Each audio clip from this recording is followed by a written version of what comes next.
tous en mode projet, je suis heureux de vous retrouver pour ce 5e numéro de notre merveilleuse aventure. Aujourd'hui, nous parlerons des 7 thèmes de Prince 2. Allons-y. Aujourd'hui, nous abordons les thèmes de Prince 2. Donc, les thèmes de Prince 2 sont constitués des aspects de management de projet qui doivent être abordés en permanence alors que le projet évolue dans son cycle de vie. Par exemple, il convient de mettre à jour et de valider plusieurs fois la justification du projet tout au long du cycle de vie. Des changements auront lieu et les risques doivent être gérés. Les thèmes de Prince 2 sont au nombre de 7, énumérés: cas d'affaires, organisation, progression, changement, qualité, risque, plan. Aujourd'hui, nous allons voir le thème cas d'affaires. Qu'est-ce qu'un cas d'affaires? Un cas d'affaires est un produit de management qui contient toutes les informations nécessaires pour répondre si le projet est et demeure souhaitable, viable et réalisable. Il fournit les coûts, les bénéfices, les comptes bénéfices attendus, les risques et la durée qui sont utilisés pour valider la viabilité dans la durée. La finalité du thème cas d'affaires. Le thème cas d'affaires a pour finalité d'établir les mécanismes qui permettront de juger si le projet est et demeure souhaitable, viable et réalisable en vue d'étayer les décisions concernant son investissement continu.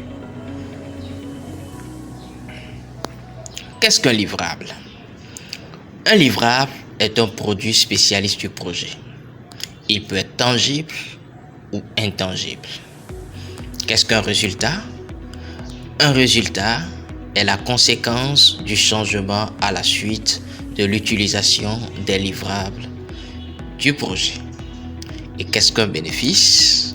Un bénéfice est l'amélioration mesurable découlant d'un résultat et qui est perçu comme un avantage par une ou plusieurs parties prenantes.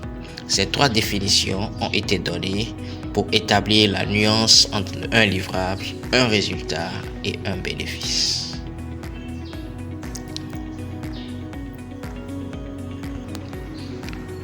Que doit contenir un cas d'affaires?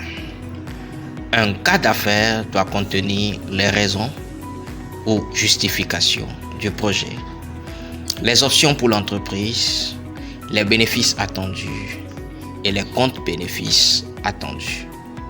Les raisons, on peut avoir la liste des raisons justifiant la réalisation du projet, lien avec le contexte organisationnel, alignement avec la stratégie et les objectifs de l'organisation. Pour les options pour l'entreprise, on peut avoir ne rien faire, faire le minimum ou faire quelque chose. En termes de bénéfices attendus, on aura la liste des bénéfices potentiels de l'option retenue par l'entreprise, les modalités et le calendrier de leur évaluation. Et pour les comptes bénéfices attendus, la liste des comptes bénéfices, c'est un résultat perçu comme négatif par une ou plusieurs parties prenantes. Est aussi contenu dans le cas d'affaires la période d'exécution, les coûts, l'évaluation de l'investissement et les risques principaux. Pour la période d'exécution, la durée du projet et de la réalisation des bénéfices. Pour les coûts du projet, des opérations courantes et de maintenance, ainsi que les hypothèses et les dispositions de financement. Évaluation de l'investissement, c'est-à-dire la comparaison entre tous les coûts et la valeur des bénéfices sur une période donnée. Les risques principaux, liste des risques, des principaux risques pouvant impacter les objectifs de l'entreprise et les bénéfices. Quelle est l'approche de gestion des bénéfices? Elle définit les actions qui seront mises en place pour veiller à concrétiser les résultats du projet et pour confirmer que les bénéfices du projet sont réalisés.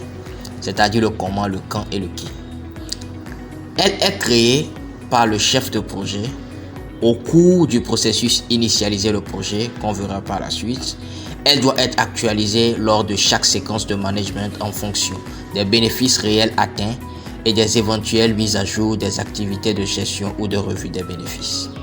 L'utilisateur principal doit confirmer les bénéfices qui peuvent être mesurés durant le cycle de vie du projet afin qu'ils soient formellement consignés dans le rapport de fin de séquence et le rapport de clôture du projet par le chef de projet. La direction d'entreprise, de programme ou de client doivent gérer l'approche de gestion des bénéfices au-delà du cycle de vie du projet.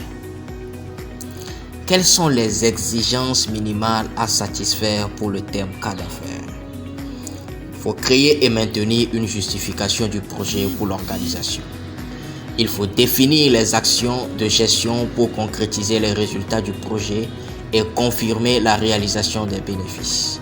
Il faut revoir et actualiser la justification pour l'entreprise en réponse aux décisions et aux événements impactant le projet.